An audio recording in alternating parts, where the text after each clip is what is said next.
8 राज्यों में एनआरसी लागू, पुलिस घर घर जाना शुरू।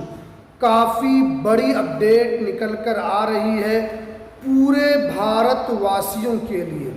अगर आप भारत के किसी भी कोने से ये वीडियो देख रहे हैं या भारत के किसी भी कोने के आप रहने वाले हैं या भारत के किसी भी ज़िला से ये वीडियो देख रहे हैं या भारत के किसी भी गांव से ये वीडियो देख रहे हैं, तो ये वीडियो जो है काफ़ी इम्पोर्टेंट होने वाली है, क्योंकि 8 राज्यों में एनआरसी को लागू किया जा रहा है। तो वो कौन सा 8 राज्य है जहां पर लागू किया जा रहा है, आज मैं आपको इस वीडियो के अंदर बताऊंगा। वीडियो को लास्ट तक ज़रूर देखना है, वीडियो को कहीं पर भी स्किप बिल्कुल भी नहीं करना है। देखिए, मैं कई वीडियो में आप लोगों को ये बताया है कि अगर जो है यहाँ पर सरकार, केंद्र सरकार जो है वो एनआरसी को लागू करेगी। मैंने इससे पहले कई सारी वीडियो बनाई है जिस पर मैंने कहा है कि केंद्र सरकार जो है एनआरसी को लागू करेगी, मगर मेरे पास बहुत सारे लोग जो निगेटिव भी कमेंट करते हैं कि आप ऐसे ही बकवास करते हैं, आप ऐसे ही वीडियो बनाते हैं, और वो मैसेज करते हैं कि इरशाद भाई अभी एनआरसी लागू होने के लिए नहीं जा रहा है, एनआरसी में अभी बहुत देर है, एनआरसी आने में अभी बहुत समय है। तो देखिए, आपको पता है कि कल मैंने एक वीडियो बनाया था मणिपुर को लेकर। मणिपुर के लोगों की सबसे बड़ी मांग यही है कि सेंसस से पहले, जनगणना से पहले मणिपुर में एनआरसी को लागू किया जाए, मणिपुर में एनआरसी को लागू किया जाए। ये जो है मणिपुर के लोगों की मांग है। आपको पता है कि लोग जो है एनआरसी से डर रहे हैं, लोग ये सोच रहे हैं कि एनआरसी लागू ना हो, लेकिन मणिपुर के लोग तो मांग कर रहे हैं, वो प्रोटेस्ट कर रहे हैं और वो सरकार से मांग कर रहे हैं कि यहाँ पर एनआरसी को लागू किया जाए। वो लोग क्यों मांग कर रहे हैं? इसलिए कि अगर एनआरसी लागू हो जाएगा तो हम सेफ हो जाएंगे, क्योंकि आपको पता है कि मणिपुर में लगभग 3 साल से किस तरीके की हिंसा वहाँ पर हो रही है, किस तरीके से आपने वीडियोस देखा होगा कि लोगों को घुमाया जा रहा है, लड़कियों को किस तरीके से वहाँ पर सताया जा रहा है। आपने वीडियो देखा होगा, बताने की ज़रूरत नहीं है कि मणिपुर जो भारत का एक हिस्सा है, लेकिन वहाँ पर किस तरीके से हिंसा हो रही है। लेकिन अब वहीं के लोग जो है एनआरसी की मांग कर रहे हैं। अब देखिए, वो कौन सा 8 राज्य है जहां पर एनआरसी को लागू किया जा रहा है, क्योंकि बाज़ाब्ता तौर पर ऑफिशियल नोटिफिकेशन को जारी किया गया है। मैं एक एक करके पूरे राज्य का नाम बताऊंगा, आपको वीडियो को लास्ट तक देखना है। चैनल पर पहली बार आए तो सब्सक्राइब भी आपको ज़रूर कर लेना है, क्योंकि यहाँ पर आपको रोज़ाना कुछ न कुछ आपको नई अपडेट यहाँ पर देखने को मिलती है। देखिए, यहाँ पर साफ साफ बताया गया है कि लंबित आवेदनों का ट्रांसफ़र, जो आवेदन केंद्रीयों में, ठीक है, वहाँ पर लटके हुए थे, उन्हें 8 राज्यों के कलेक्टर को ट्रांसफ़र किए गए। देखिए, यहाँ पर साफ साफ बताया गया है कि केंद्र सरकार के पास जितने भी सीएए को लेकर जितने भी आवेदन वहाँ पर लटके हुए थे, अब जो है उन्हें 8 राज्यों के कलेक्टर को ट्रांसफ़र कर दिया गया है। ये बहुत बड़ी बात है, क्योंकि पहली मर्तबा कलेक्टर के हाथ में पावर दिया गया है और उनको नागरिकता देने का पूरा इख्तियार दिया गया है।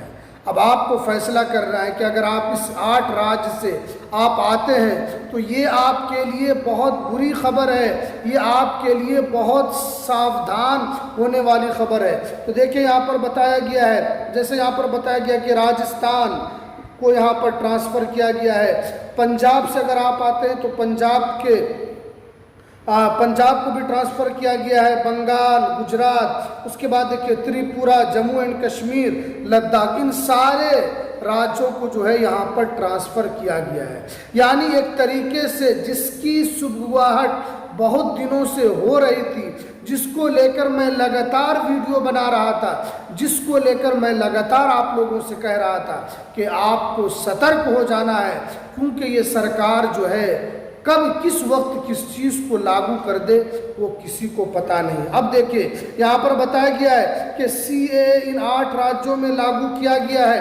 उसके बाद देखिए यहाँ पर साफ साफ बताया गया है कि जब इन सीए जो 8 राज्यों में लागू किया जा रहा है तो फौरन वहाँ पर एनआरसी को भी लागू किया जाएगा, क्योंकि मतलब यहाँ पर साफ है कि जहाँ जहाँ पर एनआरसी लागू होगी वहाँ पर पहले सीएए को लागू किया जाएगा, क्योंकि 8 राज्यों में ये चीज़ शुरू हो चुका है और फाइलें जो है वहाँ पर ट्रांसफ़र हो रही है। अब देखिए एनआरसी को लेकर क्या अपडेट है। देखिए अगर किसी आदमी का नाम एनआरसी से बाहर हो जाता है, क्योंकि जिस तरीके से आसाम के अंदर लोगों का नाम एनआरसी से बाहर हुआ था, जिस तरीके से लोगों को वहाँ पर 18 से 19 लाख लोगों का नागरिकता से नाम बाहर हुआ था, तो उन लोगों ने क्या किया था। देखिए यहाँ पर साफ साफ बताया गया है कि अगर किसी आदमी का नाम एनआरसी से बाहर होता है तो उन्हें पहले नोटिस दिया जाएगा।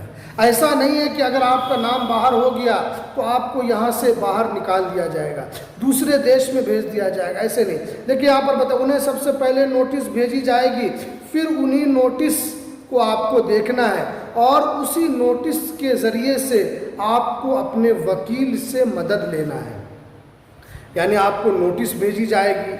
अब ये सबसे ज़्यादा जो चौंकाने वाली बात यह है कि अगर आपको नोटिस आती है तो क्या आपको देश से बाहर निकाला जाएगा? ऐसा नहीं हो सकता, क्योंकि बहुत सारे लोग इस पर वीडियो बनाते हैं कि आपको देश से बाहर निकाल दिया जाएगा, आप किसी काम के नहीं रहेंगे। नहीं, बल्कि आपको पहले नोटिस मिलेगी और नोटिस का उसमें कारण भी दिया हुआ होगा कि आपको नोटिस क्यों दिया गया है, और अगर नोटिस दिया गया है तो उसमें कौन से दस्तावेज़ की आपसे मांग की जा रही है। तो यहाँ पर बताया कि अगर आपको नोटिस आती है तो आप अपने वकील से मदद लें, और यहाँ पर बताया गया कि सबसे पहले आपको नोटिस को पढ़ना है और पढ़कर ये आपको देखना है कि किस दस्तावेज़ की मांग की जा रही है।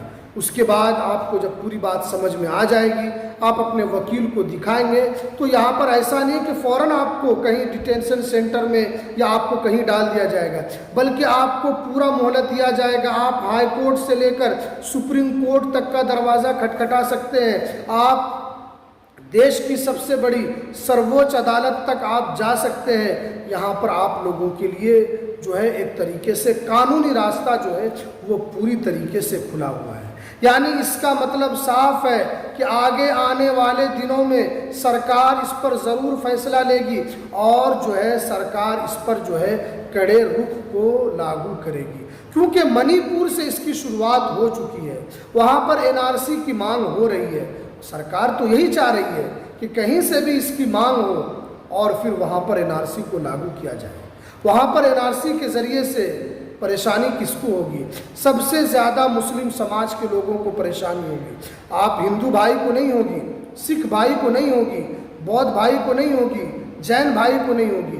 सबसे ज़्यादा अगर किसी को नागरिकता को लेकर परेशानी होगी तो हमारे मुसलमान भाई होगी। इसलिए जितने भी ये 8 राज्यों का हमने नाम गिनाया है, अगर आप इन राज्यों से आते हैं तो आपको सावधान हो जाना है, आपको सतर्क हो जाना है, क्योंकि आगे जो नंबर है वो आपका ही आने वाला है।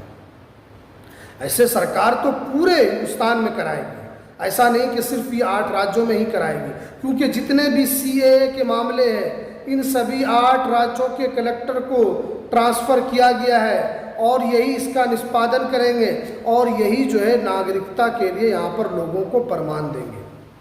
तो अब आपको समझना है कि आप इस हिंदुस्तान के अंदर तो आप रहते हैं, लेकिन आपको क्या करना, आपको अपने दस्तावेज़ को बनाना है। आपको यूं ही गफलत की नींद नहीं सोना है।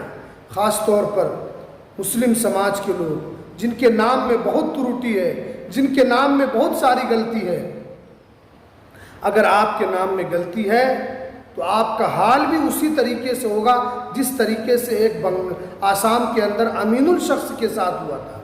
15-15 दस्तावेज होने के बावजूद नागरिकता से उनको हाथ धोना पड़ा, क्योंकि उनके दस्तावेज में नाम के अंदर मिसमैच था, नाम के अंदर उसमें त्रुटि थी, उसमें गलती थी, इसीलिए तो उनका नाम जो है वो बाहर हो गया। इसलिए बहुत ही आपको समझने की ज़रूरत है, आपको सोचने की ज़रूरत है कि आपके पास दस्तावेज़ है या नहीं है, अभी आपके पास कितने दस्तावेज़ हैं। एक मरतबा आप ज़रूर हमें कमेंट कीजिए, ज़रूर हमें बताइए। तो चलिए, ये थी आज की सबसे इम्पोर्टेंट जानकारी। हमें दीजिए इजाज़त, फिर मिलते हैं किसी नेक्स्ट वीडियो में नई अपडेट।